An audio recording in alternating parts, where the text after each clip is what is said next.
A bola ela é soberana, meus amigos. Rolou a bola.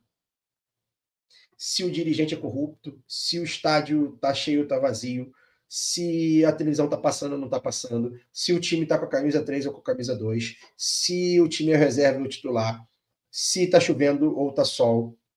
Amigão, a bola rolou, a bola vai responder. Se aquele jogo vai ser bom, se aquele jogo vai ser ruim, se aquilo vai ser legal, se aquilo não vai ser legal, se aquilo vai ser atraente, se aquilo não vai ser atraente. E eu acho que o campo fala. E o campo falou nesta Copa do Mundo de Clubes. Ótimo. Nota 8 para a Copa do Mundo de Clubes. Funcionou melhor do que eu esperava, melhor do que muita gente esperava.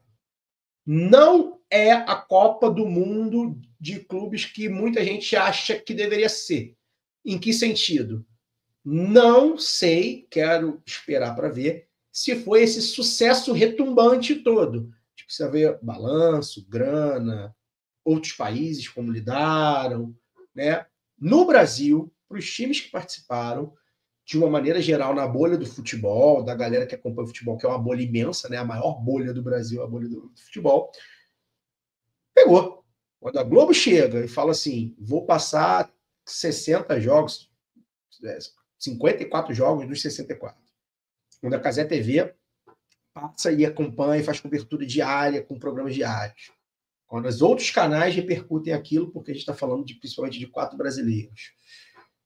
E de clubes de camisa como Real Madrid, Bayern de Munique, Benfica, etc. Boca. Então, assim, deu super certo. Tá? Então, faço aqui meu meia-culpa. Faço aqui... nada do que eu falei está invalidado, mas o campo respondeu para mim assim. Foi bom. O campo respondeu aqui, é isso aqui. O produto é a bola e o campo. E o produto bola e campo foi entregue de maneira boa. Nota 8. E aí, nota 8 por quê? Bem, eu acho que a gente tem algumas coisas que eu falei antes do campeonato começar e eu mantenho. Uma delas é, acho que há um inchaço, não precisava ser 32 clubes. Ponto. Tenho fórmula na cabeça que reduz isso. Não vou dizer aqui, um dia eu faço uma live só de fórmulas. Eu tenho fórmula de campeonato brasileiro, tenho fórmula de mundial de clubes, tenho fórmula de Libertadores. Vou fazer uma live de fórmula, formulismo. Mas foi muito inchado, assim, tipo... o que o Leipzig estava fazendo no campeonato? Caralho, eu falei Leipzig o mundial inteiro. Salzburg, para tu ver. O que o Salzburg estava fazendo no campeonato? O que o Porto estava fazendo no campeonato? Estou falando dos times até que foram mal, né? Dos europeus. Muito europeu. E, por consequência, muito europeu, para ter o encaixe dos grupos e tal, acho que a gente teve um exagero, por exemplo, dos asiáticos e dos africanos. Teve time da África e da Ásia que, né? Legal, a torcida foi legal, os caras correram e tal, mas assim, não fizeram a menor diferença. 3 americanos. Tipo, 3 norte-americanos. Um foi sede, o outro que ganhou a CONCACAF e tal, mas aí foram 3 americanos, tipo, e 2 mexicanos, né? Precisa ter 5 times da América do Norte. A América do Norte tem representatividade no futebol para isso. Então eu acho que, repito, continuo mantendo. Acho que foi muito jogo. Acho que não precisava ser tanto jogo, menos jogo, deixa os jogos melhores, deixa os times melhores, porque os times vão poder se reforçar internamente, por exemplo. Né? O Pachuca poderia ter tirado um jogador do Monterrey, o Idade poderia ter tirado um jogador do Awali, se fosse um só. Né? Você refina isso. Então, acho que ainda foi muito clube. É claro que é muito bom ver 64 jogos, mas assim como na Copa de Mundo de Seleções, né, tem jogo que você claramente está ali e você não quer ver aquele jogo. Aquele jogo não faz menor sentido mais. Então, eu acho que é um ponto negativo. Ainda tem muito clube. Não precisa, para mim, não precisa levar os 4 campeões de todos os continentes. Você não precisa levar os 4 campeões da África. Você pode fazer, por exemplo, dos 4 campeões da África aí saem 2. Né? Os 4 da Ásia saem 2. Né? Acho que dos 4 da CONCACAF saem 2. Dá para fazer. Dá para fazer. Então, acho que ainda foi muito grande, acho que não precisa ter, acho que podia ser mais curto, mais 2 semaninhas, papo. Mas, enfim, isso também é grana, mais jogo, mais grana, e a gente vai falar sobre isso. Outro ponto negativo para mim Aí, o Gabo! Que prazer tê-lo aqui, Gabo. Primeira vez que você está aqui comigo ao vivo. Você sabe porque o Leipzig está na sua cabeça. Pois é, apanhei muito do Leipzig no FIFA, né? Do Gabriel Medeiros. Pô, que prazer tê-lo aqui. Obrigado, Gabo. Saudade de você. Quero falar com você. Sair da live, eu falo com você para a gente tratar aquele assunto lá. Mas é isso, o Leipzig está na minha cabeça. E tudo é Red Bull, né? Tudo é Red Bull. Podia ter falado Bragantino também, não, no mesmo. Outro ponto negativo para mim, e que foi uma reclamação que eu fiz lá atrás, e que eu mantenho, estou muito tranquilo, já deu de coisa nos Estados Unidos, né, gente? Já deu de coisa nos Estados Unidos. Tipo, já deu para fazer Copa do Mundo, futebol, né, nos Estados Unidos. Os Estados Unidos têm severas dificuldades de lidar com o futebol, de várias formas. Porque o povo latino-americano lá gosta. Tudo bem, eles vão ter lá a Major League Soccer deles, a Copa Ouro.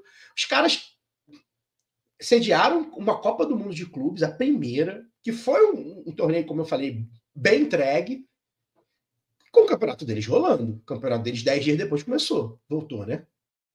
Com a Copa Ouro rolando. A Copa Ouro, que é a Copa América deles, com times de reservas, mas estava lá, Estados Unidos e México, afinal. E a Copa do Mundo rolando. Isso é uma falta de respeito. Isso é impensável o Brasil fazer. Isso é impensável a Itália fazer. Isso é impensável o Egito fazer. Isso é impensável a Argentina fazer, a Espanha fazer. Isso é impensável. É uma falta de respeito que os Estados Unidos faz com o futebol. Porque eles não entendem o futebol como a gente entende. A gente tem, e não vai ser fácil, mas a gente tem que desprender os Estados Unidos de futebol, irmão. Nem eles conseguem gostar dessa porra, e nem quem gosta dessa porra consegue gostar do futebol lá. Então não agrada ninguém. Tá. Tem a comunidade latino-americana e as mulheres, né, que praticam o futebol feminino lá, é muito forte. Pô, mas, enfim, legal. Faz a Copa do Mundo Feminina lá. Faz os amistosos lá. Manda os times mexicanos jogarem lá. Eu realmente... O principal problema desse torneio, para mim, foi ser nos Estados Unidos. Os horários adaptados para a Europa, que isso é o comum, vai ser sempre que não for na Europa vai ser assim, no Brasil teve isso também. E aí jogou-se 4 horas da tarde numa cidade que não sabe nem que está tendo futebol.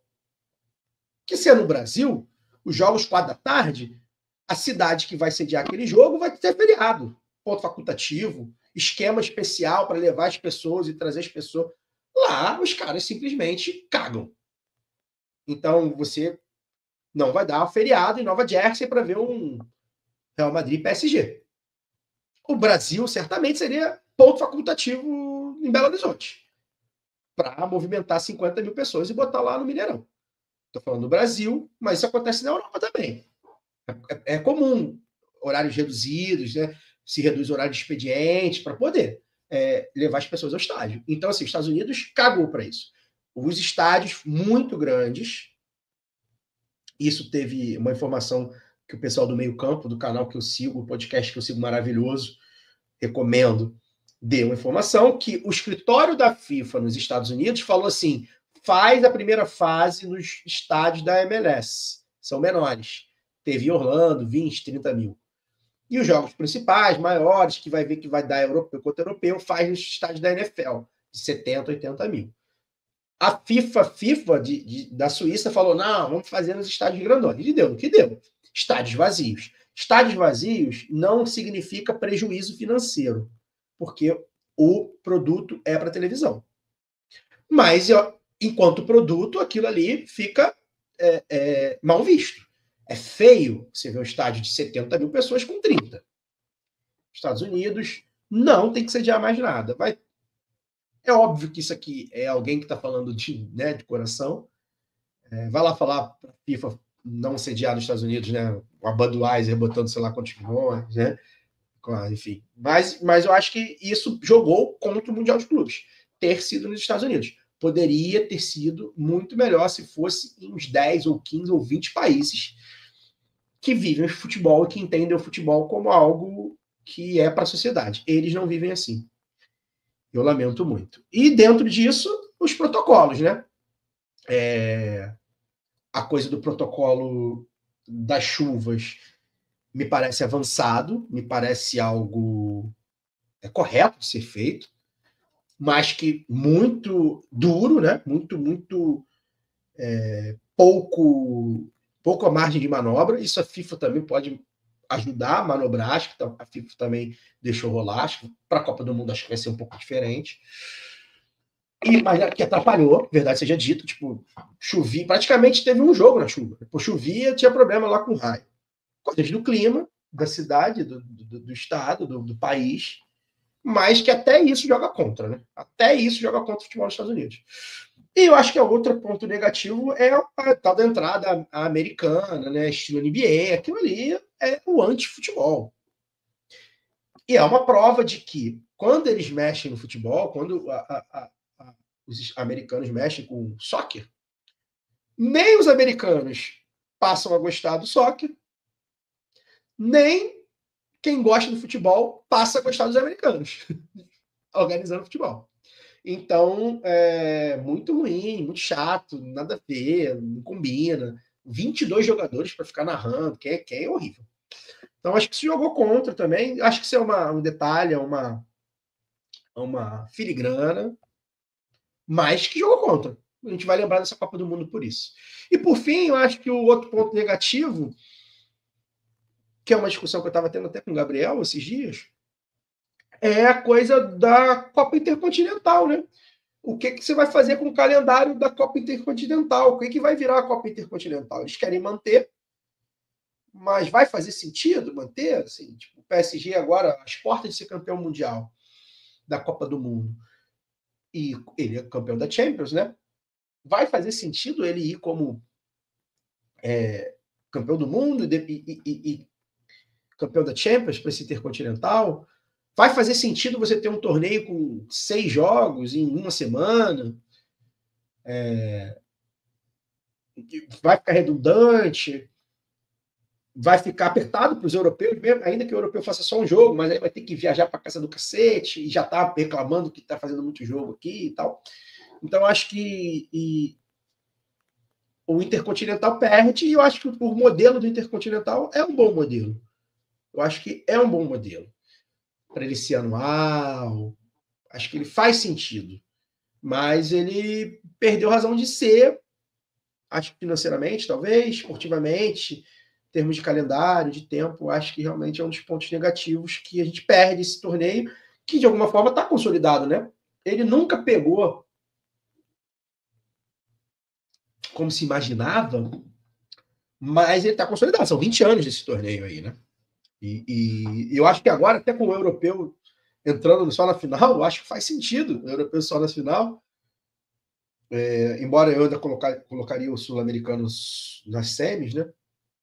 Enfim, acho que a gente perde aí um torneio para ganhar um que a gente só vai ver de 4 em 4 anos. Vamos ver o que a FIFA e os clubes vão fazer. Agora vou para os pontos positivos, né? Pontos fortes, depois dos pontos fracos. Simone, roda aí. Ponto positivo número 1. Os jogos, boa parte dos jogos, os principais jogos, fizeram valer a pena. A gente teve bons jogos, boas disputas. A gente teve, tanto tecnicamente, de jogos bons, quanto de emoção, quanto de vontade. Né? Foram poucos os jogos que os times administraram. Os jogos que os times administraram mais eram jogos onde havia claramente uma defasagem técnica muito grande. E na fase de grupos, o que é normal na Copa do Mundo, na Champions, na Copa Libertadores. Né? Então, nada fora do comum. Os jogos fizeram valer a pena os duelos entre camisas, né? Foi muito foda ver um Palmeiras e Porto na estreia. O jogo foi bom. Foi muito foda ver um Fluminense e Internacional nas oitavas de final. Foi muito foda ver um Flamengo e Bayern, mesmo com a superioridade do Bayern. Porra, um Flamengo e Bayern, viver um Flamengo. Eu fiquei 3 dias falando, caralho, Flamengo e Bayern. Valendo, tipo, não é um amistoso. Muito foda. Foi muito legal ver os times africanos, principalmente o Al-Ahly e o Mamelodi, né? Que foram times que poderiam ter tido melhor sorte. De alguma forma, foi legal ver o Al-Hilal, né? Acho que o Al-Hilal se coloca, é um clube europeu, né, na Arábia Saudita, e ele acho que se colocou de uma forma bem honesta, assim, tipo, ó, eu tenho muito dinheiro, eu peguei um monte de jogadores aí de vocês, mas eu vou jogar minha bola aqui, eu sei jogar bola, tá? Eu não vim aqui para fazer graça, não. Enfim, acho que foi bem legal. Acho que os confrontos entre os europeus deixaram a desejar um pouquinho no geral. Acho que eles administraram bem, fizeram ali uns amistosos ali, né? Ontem teve a polêmica do Vinícius Júnior rindo, né? Acho que eles sentiram que, tipo assim, entre a gente aqui, a gente se decide lá no nosso campinho, né? Esse aqui não vai. Tipo, beleza, 4-0 PSG no Real Madrid, pô, chato, doeu e tal, mas a gente vai ver que na Champions vai ser assim, né? Acho que eles fiquei com essa sensação. Mas também, ao mesmo tempo, também eles não ficaram ali batendo bolinha, né? Eles jogaram ali o básico. Acho que os europeus fizeram menos beicinho do que eu imaginava. Em campo, né? Fora deles, não. Reclamaram o tempo inteiro, mas isso que eles vão fazer sempre. Mas eu acho que em campo, não. Jogaram, a gente viu o Atlético de Madrid bater pra cacete, o Chelsea bater pra cacete, o Bayern jogar amassando o Flamengo, o Chelsea crescer na hora que tinha que crescer. A gente viu aí os times europeus jogarem ali, não vão jogar nunca como se fosse a Champions League, mas também não jogaram como se fosse um torneiozinho amistoso, né? A outra coisa o outro ponto positivo que eu acho que a gente ficou é essa impressão geral de nivelamento, né? E essa impressão geral de nivelamento, eu acho que a gente pode ver no próximo, né? Entendo o próximo, eu acho que vai ter, vou chegar lá. A gente pode ver os clubes fora do eixo europeu e Arábia Saudita investirem melhor e mais, porque ficou claro que há um nivelamento. Então, assim, o que faltou para o Mamelodi se classificar e o Fluminense não? Se o Mamelodi se classifica, quantos milhões não entrariam na conta do Mamelodi? E esse valor, de repente, era um valor que você pagava ali um mês do melhor jogador, sei lá, sul-africano, ou mesmo brasileiro, argentino, enfim. Achei que os clubes, no geral, fizeram poucas contratações muito tímidas pro Mundial. É claro que isso, o fato do Mundial ser ou no meio da temporada, ou pré-temporada para alguns, isso também, né? Pô, vou contratar o cara para jogar um mês só? Não, então você pensa num planejamento melhor. Mas eu fiquei com a impressão que Al-Ahly, que Mamelodi, que foram os dois clubes talvez fora do eixo sul-americano e europeu que fizeram mais frente, que o próprio Monterrey, que o Fluminense mesmo, que o River, poderiam ter apostado mais, assim, tipo, cara, cada jogo vai dar, sei lá, quantos milhões pra gente. Paga quanto esses milhões aqui? Que tipo de contratação a gente consegue fazer? Vamos investir, vamos arriscar, porque dá, né? Então dava para o Mamelodi ter chegado às oitavas, por exemplo. O Fluminense chegou na semifinal. E o Fluminense, a contratação que o Fluminense fez foi o Soteldo. Tentou o Cristiano Ronaldo, tudo bem, mas ele também não precisa ser, né?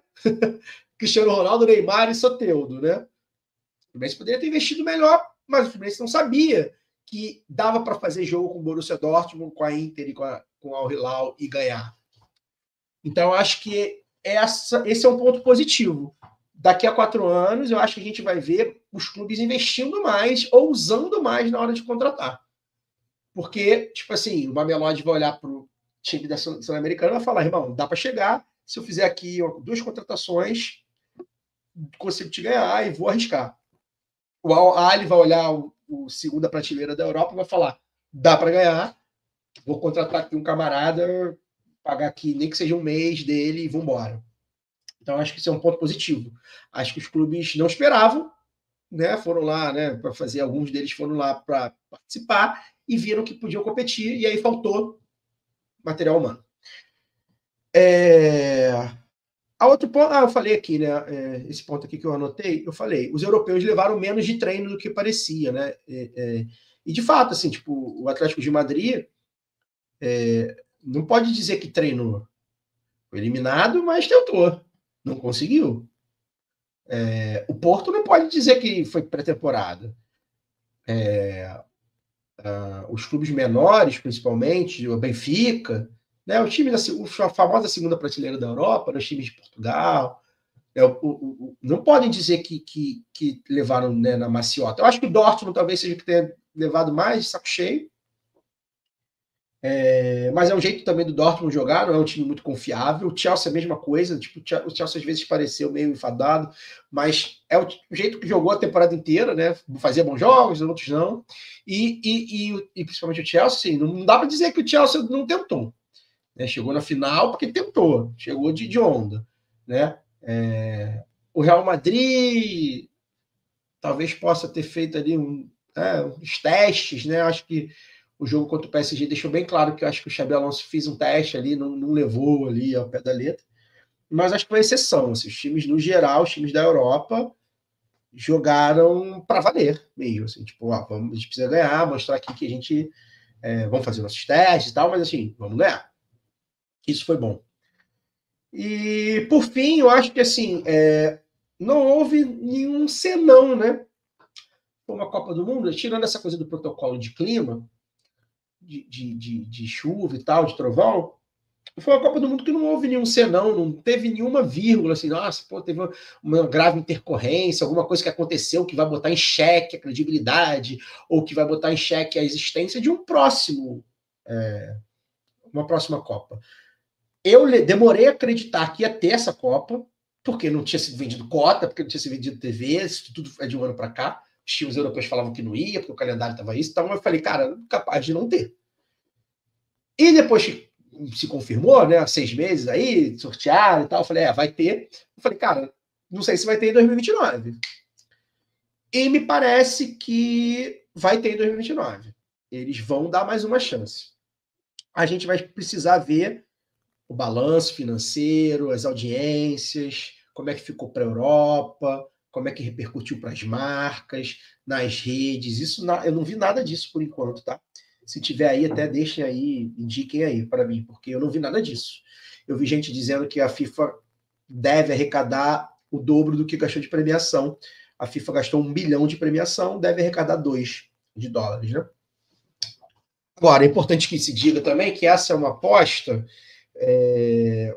da DAZN, né? A FIFA não tinha conseguido vender os direitos, vende para a DAZN, que é muito forte nos Estados Unidos e em alguns países da Europa, por 1 bilhão. E logo depois, isso também é uma informação que eu obtive no Meio Campo, no podcast Meio Campo. Ouçam, é muito bom. E depois, a Arábia Saudita, a partir lá dos fundos, né, da família da Arábia Saudita, compra 10%, se eu não me engano, da DAZN. Compra por 1 bilhão. Então, a triangulação a DAZN compra os direitos por 1 bilhão para a FIFA distribuir esse dinheiro de premiação e bancar o evento como um todo. E a Arábia Saudita, que por coincidência ou não, será sede da Copa de 2034, compra 1 bilhão de ações, né, da DAZN. Então, assim, vamos ver se esse dinheiro bate, mas me parece que vai ter. E aí vai ter aonde? Já se fala em Arábia Saudita, já se fala em Catar, já se fala até o Brasil quer, mas olha a diferença, né? E assim, vai ter uma Copa do Mundo de novo no Catar, vai ter uma na Arábia Saudita, antecipando a que vai ter daqui a 9 anos. Até que ponto? A Arábia Saudita não. A Arábia Saudita até os caras gostam de futebol, verdade seja dita. O investimento lá em futebol tem a ver com o que o povo gosta. Mas no Catar, sabe? A gente já viu a Copa do Mundo como foi no Catar, meio superficial, então isso também vai jogar contra, né? Eu queria muito ver uma Copa do Mundo de clubes, né? Eu queria ver a Copa do Mundo de seleções, mas assim, de clubes, na Itália, na França, na Argentina, na Espanha, no México mesmo, né? No Egito, no Marrocos, acho que até no Japão, na Coreia do Sul, como a gente viu a Copa do Mundo 2022, faz mais sentido do que nesses países do Oriente Médio, nos Estados Unidos e tal, que estão levando aí por grana, por questões políticas. Mas eu acho que, no balanço geral, como falei, a Copa deu bom em campo e fora de campo deu bom o suficiente para a gente achar que vai ter. Eu tô não vou apostar porque, né? Mas eu estou bastante seguro que vai ter uma segunda edição. A Europa, por exemplo, já quer aumentar o número de participantes. Acho que seria um erro absurdo. Vamos ver se for no Catar, provavelmente vai ter que ser em dezembro, e aí já muda a lógica, né, de calendário. Enfim, muita água para rolar, mas eu acho que a gente vai ver uma segunda Copa do Mundo de Clubes, porque a primeira, no geral, acho que dá para dizer que foi bem sucedida.